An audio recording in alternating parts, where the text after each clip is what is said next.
हरे कृष्णा। आप सबका बहुत स्वागत है।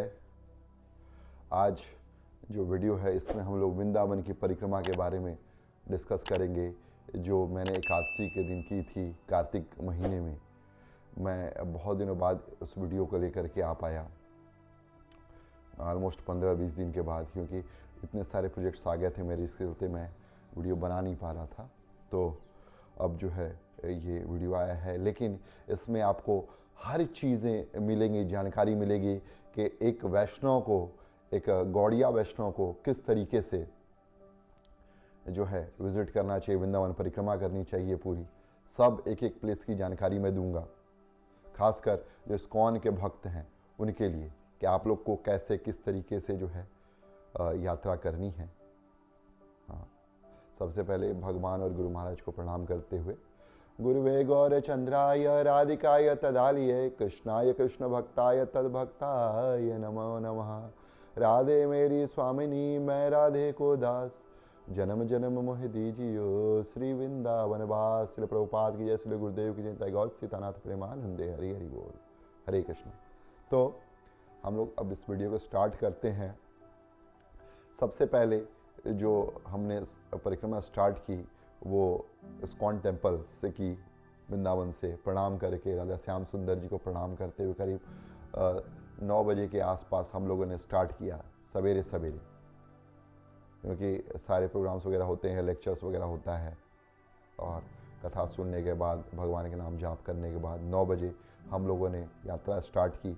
वहाँ से हम लोग परिक्रमा मार्ग में गए और परिक्रमा मार्ग में फिर दंडवत पहले प्रणाम किया, फिर हम लोग आगे बढ़े और फिर पहले सर्वप्रथम पेरमंद महाराज का आश्रम आया, राधा केली कुंज, वहाँ पे हमने प्रणाम किया उनको। महाराज जी तो उस अवस्था में, स्थिति में हैं, इसलिए हमने उस समय उनको प्रणाम कर पाए। जब हमने प्रणाम किया वहाँ से हम लोग आगे बढ़े, फिर कुछ दूर चले तो सबसे पहले जो स्थल आया वो स्थल बहुत ही विशेष है। वो स्थल जो है कालिया दह, जहाँ भगवान ने कालिया का दमन किया था। और मैं आपको यहाँ का महात्म्य भी बताते चलूँगा, क्या क्या महात्म्य है इस जगह का, और इस जगह को हम लोग जो है कैसे देखते हैं, कैसे जानते हैं। हाँ, तो यह जो कालिया दह का मंदिर है, जिस जगह पे आज भी, वहाँ पे भगवान ने जो कदम के वृक्ष जिस पर चढ़े थे, आज भी वह वृक्ष है वहाँ पे, और सूखा नहीं है, क्षय नहीं उस वृक्ष का, आज भी वो हरा भरा रहता है, क्योंकि गरुड़ ने वहाँ पे जो है अमृत छुपा के रखा था, अमृत का कलश रखा था उस वृक्ष में। कुछ बूंदे जब गरुड़ जी को जरूरत थी अमृत की, अमृत कलश लेके देवताओं से भाग रहे थे, तो कुछ बूंदे वहाँ गिरी थी।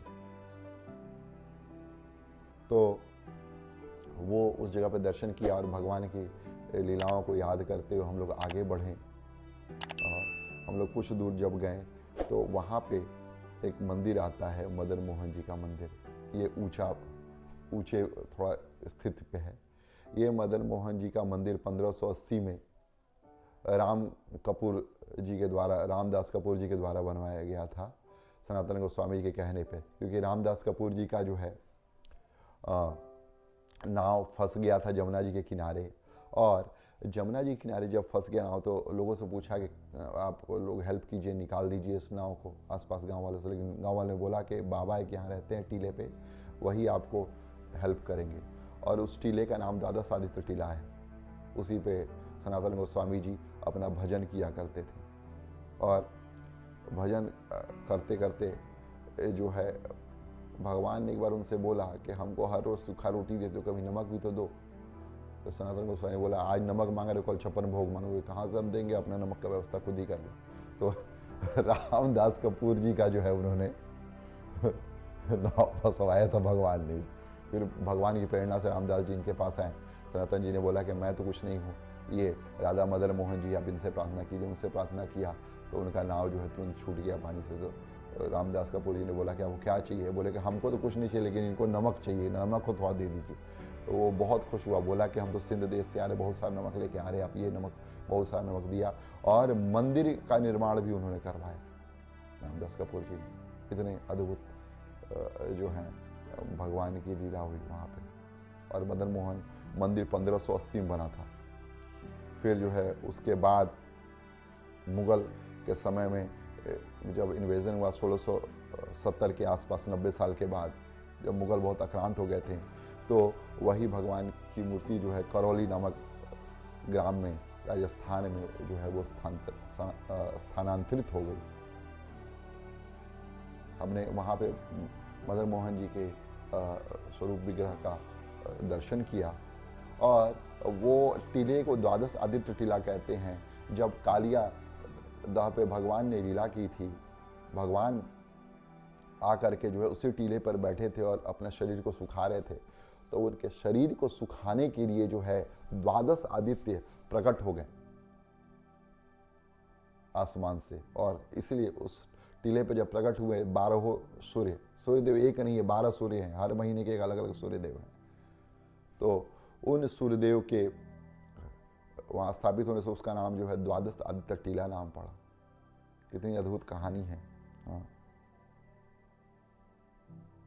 फिर हम लोग जब आगे बढ़े तो हम लोग बांके बिहारी जी के मंदिर को, गेट को प्रणाम करते बढ़े, क्योंकि उस दिन बहुत ज़्यादा भीड़ थी, एकादशी का टाइम था, दर्शन करना और संभव नहीं था, तो हम प्रणाम करते हुए गेट को आगे बढ़े।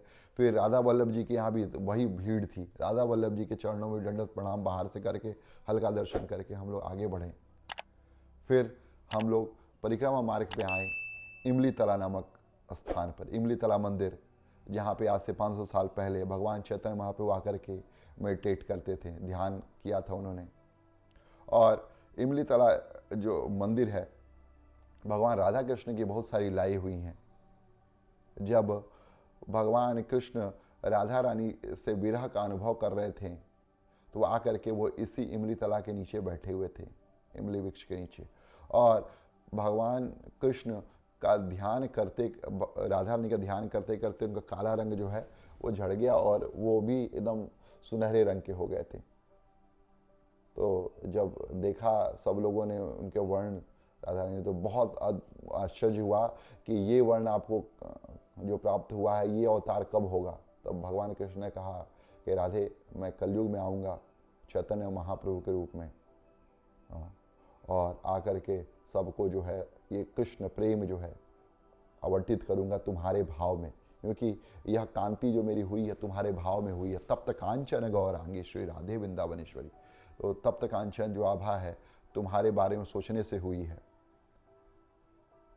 इसलिए आपको आज मैं एक राज की बात बताने वाला हूँ, टिप्स देने वाला हूँ। अगर किसी को गोरा होना है, सुंदर होना है, तो अपने इष्ट देव जो है श्रीमती राधा रानी को बनाइए, इष्ट देव भगवान कृष्ण को बनाइए। लेकिन प्रथम पहले पूजा राधा रानी का नाम लीजिए, यही शास्त्रों का विधान है।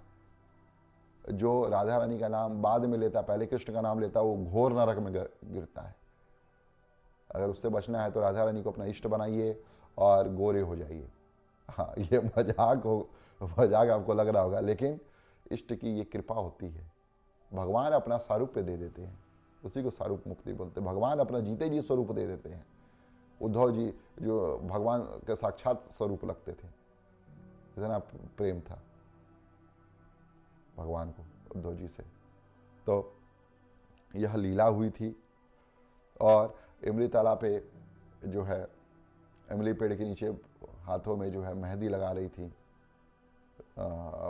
ये राधा रानी, और मेहंदी जो लगा रही थी, इमली के पानी के चलते मेहंदी जो है ठीक से उनकी लगी नहीं, धुली नहीं, चढ़ी नहीं। तो बहुत उनको क्रोध आया, तो इमली को श्राप ही दे दिया कि ब्रज क्षेत्र में कोई भी इमली नहीं होगी, इमली का कोई पेड़ नहीं होगा। अगर कोई पेड़ होगा तो वो पेड़ जो है कभी फल नहीं देगा। तो वो इमली का पेड़ जो है हो भी जाए तो फल नहीं लगते इमली के पेड़ में ब्रज क्षेत्र में। ये श्राप है राधा रानी का। हाँ, और वहाँ पे आप जाएंगे तो बहुत सुंदर भगवान का मंदिर बना हुआ है। चैतन्य महाप्रभु और नित्यानंद प्रभु, श्री राधा गोपीनाथ जी भी हैं वहाँ पे, और आचार्य हैं हमारी गौड़िया परंपरा के, दर्शन करेंगे। क्योंकि श्रील प्रभुपाद जी के जो गुरु महाराज थे, वो गुरु महाराज भक्तिसिद्धांत सरस्वती महाराज जी, उनकी प्रेरणा से जो है उनके शिष्यों ने जो है वहाँ का मंदिर बनाया बहुत सुंदर तरीके से। और उस मंदिर का रख रखाव आज भी चल रहा है, वहाँ पर लीला कीर्तन होते रहते हैं। और एक आपको मैं सच्ची घटना बताऊं, वो एक बार की बात है, वो जो पेड़ था वो धीरे धीरे बड़ा होने लगा, और बड़ा होते होते बगल वाले घर में प्रवेश कर गया था। तो लोगों ने सोचा कि इस इमली के पेड़ को काट दिया जाए। तो जैसे ही उसको काटा तो उसमें से खून आने लगा, 3 दिन तक खून आया। सब लोग समझ गए कि ये जो इमली का पेड़ है ये साधारण पेड़ नहीं है, राधा रानी की बहुत कृपा है। तब जाके माफ़ी मांगा, सब ये हुआ, उनको हाथ पांव जोड़ा गया। उसके बाद से जो है कभी किसी ने उसको छुआ भी नहीं। जिधर बढ़ना है बढ़े वो पेड़, लेकिन धीरे धीरे पेड़ वो अपने आप सूख गया। तो ये अद्भुत लीला है भगवान की, इमली तला मंदिर की जय। फिर हम लोग जो है जमुना जी में गए। जमुना जी जो है भगवान कृष्ण की पटरानी है। हमने उनका दर्शन किया, हमने आचमन किया। आचमन जो है हम लोग करने के बाद फिर राधा दामोदर मंदिर में गए। राधा दामोदर मंदिर ये वही मंदिर है जहाँ श्रील प्रभुपाद जी अपने जब स्ट्रगलिंग डेज में थे, जब भक्ति के लिए प्रचार करने के लिए जो है प्रयास कर रहे थे, उस समय बहुत फेमस नहीं हुए थे, इस्कॉन उस समय आए नहीं था, तब प्रभुपाद जी यहाँ पे लिख करके एक अपने छोटे से रूम में दिया जला करके श्रीमद् भागवतम का ट्रांसलेशन किया करते थे। और धीरे धीरे जो है फिर बाद में वो विदेश गए और वहाँ जाकर प्रचार किया। तो वहाँ राधा दामोदर जी के बहुत सुंदर विग्रह है, राजा छैल चिकन जी की बहुत सुंदर विग्रह है। और भी विग्रह हैं बहुत सारे, जो अपने वैष्णव परंपरा के आचार्य हैं उनकी समाधियां हैं। सनातन गोस्वामी, आप जब उस मंदिर की परिक्रमा मार्ग पर जाएंगे, सनातन गोस्वामी का आपको जप माला मिलेगा, उनकी खड़ाऊ मिलेगी सनातन गोस्वामी जी की, इतना अद्भुत है। रूप गोस्वामी का समाधि स्थल है वहाँ पे। तो राधा दामोदर मंदिर में आप जब दर्शन करेंगे बहुत सुंदर आपको लगेगा। और दामोदर मास में कार्तिक महीने में विशेष रूप से वहाँ पे जो है दिया दान दिखाया जाता है दामोदर, क्योंकि इस मंथ को जो कार्तिक महीना उसको दामोदर मास भी कहते हैं। फिर हम लोग मीराबाई जी के मंदिर में भी गए थे, क्योंकि मीराबाई जी भगवान की अनन्य भक्ता हैं। मीराबाई जी को हमने प्रणाम किया, दंडवत किया, उनसे प्रार्थना की कि हमको भी थोड़ा सा सुर दें, और हमको जो है ये करें, थोड़ा सा उनके भजन हम लोग भी गा सकें और भगवान कृष्ण को रिझा सकें। वहाँ से मीराबाई का दर्शन करने के बाद हम लोग जो है निधिवन पहुँचे। निधिवन भगवान की नित्य रास लीला स्थली है, और उस लीला स्थली में जो है हमने गया, बहुत लंबी लाइन लगी थी, बहुत खचाखच भरा हुआ था, फिर भी हम गए वहाँ पे दर्शन किया। और जहाँ पे बाकी बिहारी प्रकट हुए थे, हरिदास जी जहाँ पे भजन गाते रहते थे, वहाँ पे हमने वहाँ पे दर्शन किए। फिर भगवान की जो रास मंडल है, जहाँ पे कुंज है, वहाँ पे दर्शन किया राधा श्याम सुंदर जी का। फिर आगे बढ़े तो बंसी चोरी की थी राधा रानी ने, तो बंसी चोरी राधा रानी जी के भी दर्शन किए। बंसी स्वयं बजा रही हैं, बहुत सुंदर तरीके से सुंदर श्रृंगार किया गया। फिर हम भजन स्थली पे आए, जहाँ पे 24 घंटे भजन चलते रहता है। दिन भर तो भजन चलता है, लेकिन शाम के समय जो है वहाँ भजन क्लोज हो जाता है, क्योंकि पूरा निधिवन जो है वहाँ पे किसी का प्रवेश नहीं है। निधिवन के बाद हम लोग जो है श्री श्री राधा रमण मंदिर में गए। राधा रमण मंदिर में इतनी भीड़ थी, लगा जैसे जा ही नहीं पाएंगे, लेकिन फिर भी अंदर हम लोग किसी भी तरह घुसे। हम लोग 4-5, मेरे साथ 4-5 स्टूडेंट भी थे। बहुत मुश्किल से राधा रमण जी दर्शन किया, प्रणाम किया, दंड किया, फिर भागे वहाँ से। फिर विष्णु प्रिया माता जी जो हैं, विष्णु प्रिया माता जी जो भगवान चैतन्य महाप्रभु की पत्नी हैं, हम लोग उनके मंदिर में गए। वहाँ पर दर्शन, जस्ट पीछे में ही मंदिर है उनका दर्शन किया। विष्णु प्रिया माता जी, भगवान चैतन्य महाप्रभु जब अब संन्यास लेके चले गए थे, तो विष्णु प्रिया माता जी रोज़ हरे कृष्णा महामंत्र करती और एक मंत्र पे एक चावल का दाना रखती, और दिन भर इकट्ठा करने के बाद जितने मंत्र होते उतने चावल के दाने को उबाल करके वही खाती थी। वही उनका आहार था, ना कोई चीनी नमक कुछ नहीं, खाली वो चावल के दाने। इतना प्रेम था। तक उनके त्याग को और स्मरण करते हुए फिर हम लोग आगे बढ़ें और राधा गोकुलानंद मंदिर जो है वहाँ पे गए। राधा गोकुलानंद मंदिर में जो है दर्शन किया, बगल में ही मंदिर है वहाँ, और बहुत सुंदर सुंदर विग्रह भी हैं वहाँ पे। हाँ, हमने उनके दर्शन किए, राधा रानी के दर्शन किए। राधा गोकुलानंद मंदिर के बाद होते हुए हम लोग जो है राधा गोपीनाथ मंदिर पे गए। राधा गोपीनाथ मंदिर में राधा रानी और जहानवा देवी, जो भगवान नित्यानंद प्रभु की अर्धांगिनी है, वो भी भगवान कृष्ण के साथ ही उनके नित्य लीला में उनकी प्रेयसी बन करके वहाँ पे थी। बहुत सुंदर कथा है इसकी, कभी हम लोग इसकी विस्तार से चर्चा करेंगे। कैसे भगवान जब जहानवा देवी जाने को तैयार हुए, भगवान गोपीनाथ जी ने उनका बाँह पकड़ लिया, और बाँह पकड़ा इसका मतलब कि उनका वरण किया। तब जहानवा देवी जो है उनकी नित्य संगनी के रूप में विराजती हैं। तो बाएं साइड में भगवान की जानवा देवी है, दाहिने साइड में राधा श्रीमती राधा रानी जी है। राधा रानी देखिए कितनी जब कृपा करती हैं तो जीव को कृष्ण तो उनके धन है, लेकिन उनको वो जीव को अब कृष्ण दे देती हैं। यही कृपा है श्रीमती राधा रानी की। कृष्ण की कृपा से आपको जो है कृष्ण नहीं मिलेंगे, कृष्ण अपने आप उठा करके दे दिया। बहुत उसके लिए चाहिए रहता है परिश्रम, लेकिन राधा रानी थोड़ा सा प्रसन्न कर दो, कृष्ण को ले लो आप। हाँ, ये है। फिर हम लोग जो है राधा गोविंद जी के मंदिर गए। वहाँ से वो मंदिर जो है और 7 स्टोरी मंदिर है राधा गोविंद जी का था, लेकिन 3 ऊपर के जो खंड है उसके तोड़वा दिए गए। अभी 4 खंड ही बचे हुए हैं उसके। 4 तल्ला बिल्डिंग ही बची, ऊपर के 3 जो है तोड़ दिए गए थे। और अब मुझको ये ध्यान, जहाँ तक मुझको याद है कि ऊपर के 3 बचे थे या 4 तोड़ गए थे, ऐसा है। तो 4 या 3 का कॉम्बिनेशन है, तोड़ने का बचने का। आप कभी जाओ या कमेंट में आप ज़रूर बताना मुझको कि 3 है या 4 है वहाँ पे। तो राधा गोविंद जी के मंदिर दर्शन किया, बहुत सुंदर दर्शन में। फिर हम भगवान रंगनाथ जी के मंदिर में गए। वहाँ पे कपाट तो उनके बंद थे, हम लोग को वहीं से दंडवत प्रणाम किया। दंडवत प्रणाम करने के बाद हम लोग वहाँ से निकले, ब्रह्म कुंड पे आए। ब्रह्म कुंड जो है ब्रह्मा जी का स्थान है। ब्रह्मा जी ने जो है भगवान की स्तुति की है उस कुंड में नहा करके, इस जगह का नाम जो है ब्रह्म कुंड पड़ा। और ब्रह्म कुंड से होते हुए हम लोग भगवान गोपेश्वर महादेव के पास पहुँचे। वही महादेव जो गोपी के रूप में है भगवान कृष्ण की लीला में, और उस लीला में प्रवेश करते हैं। हमने उनके दर्शन किए, गोपेश्वर महादेव जी के। उनको जो है हमने अभिषेक भी किया पंचामृत से, और अभिषेक करने के बाद, दंडवत करने के बाद पंडों को भी कुछ लक्ष्मी दी। निकले फिर हमने, फिर वहाँ भूख लग चुकी थी 2-3 घंटे घूमते घूमते। फिर हम लोग सब ने जो है लस्सी पिया। और लस्सी पीने के बाद, और वहाँ के स्पेशल लस्सी है, दूध दही सब मिला करके, उसमें खोआ हुआ सब डाल करके लस्सी मिलती है 50 रुपये ग्लास की, 60 रुपये ग्लास की। हम 5-6 लोग थे, 350-400 रुपये के आसपास लगा लस्सी, लेकिन आनंद आनंद आनंद आ गया। आप भी जाएँ तो गोपेश्वर महादेव के पास लस्सी जरूर पिए। उसके बाद हम लोग निकले, वंशी वट के पास पहुँचे। हाँ, और वंशी वट वो जो जगह है, सिंगार वट या वंशी वट बोलते हैं, दोनों नाम है उनका।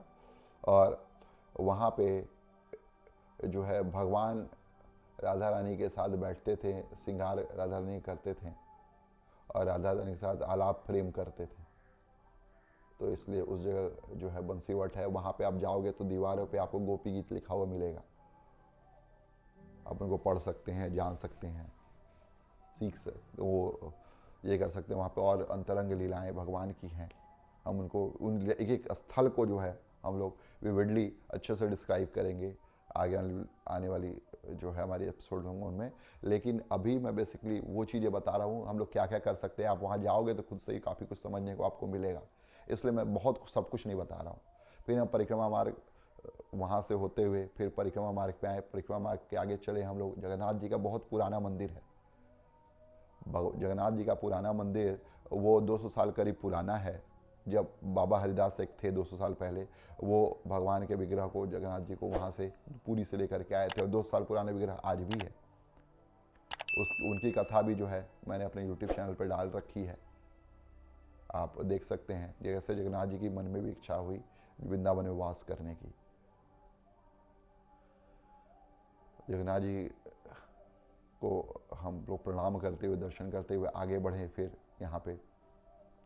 आगे बढ़े मनसा देवी जी का मंदिर आया, वहाँ पे भी हमने उनको प्रणाम किया, मतलब दूर द्वार को ही प्रणाम किया, दर्शन तो नहीं हो पाया। फिर हम लोग आगे बढ़े और कैची धाम वाले बाबा जी का आश्रम आया, हमने उनको भी वहाँ प्रणाम किया। फिर आगे बढ़े तो अनेक संत महापुरुषों के आश्रम थे। और फिर जब आगे हम लोग बढ़े, परिक्रमा पार किया, टला चुंगी क्रॉस करके हम लोग आगे बढ़े, तो फिर जहाँ हमारी परिक्रमा एंड हुई हमने वहाँ पे प्रणाम किया और फिर इस्कॉन मंदिर के हमने जो है दर्शन किए, भगवान का आशीर्वाद प्राप्त किया। और आशीर्वाद प्राप्त करके हम लोग गए गौशाला में अद्भुत प्रसाद हमारी प्रतीक्षा में था, भगवान की कृपा थी वहाँ पे अवेलेबल। हम गए, खूब छक के प्रसाद पाए, आनंद के साथ भगवान को धन्यवाद किया, फिर हम सब अपने घर आए। तो ये पूरी लीला रही है वृंदावन की। और फोटोग्राफ्स वगैरह भी आप देख ही रहे होंगे सब अलग अलग जगहों की। तो आप सबसे यही प्रार्थना है कि जब भी आप जाएं तो इस तरह से यात्रा करें ताकि यात्रा का आपको पूर्ण रूपेण फल प्राप्त हो। वृंदावन धाम की जय, वृंदावन परिक्रमा की जय, श्रील प्रभुपाद की जय, श्री गुरुदेव की जय, नाइक और सीतानाथ प्रेमानंदे। हरि हरि बोल, हरे कृष्णा।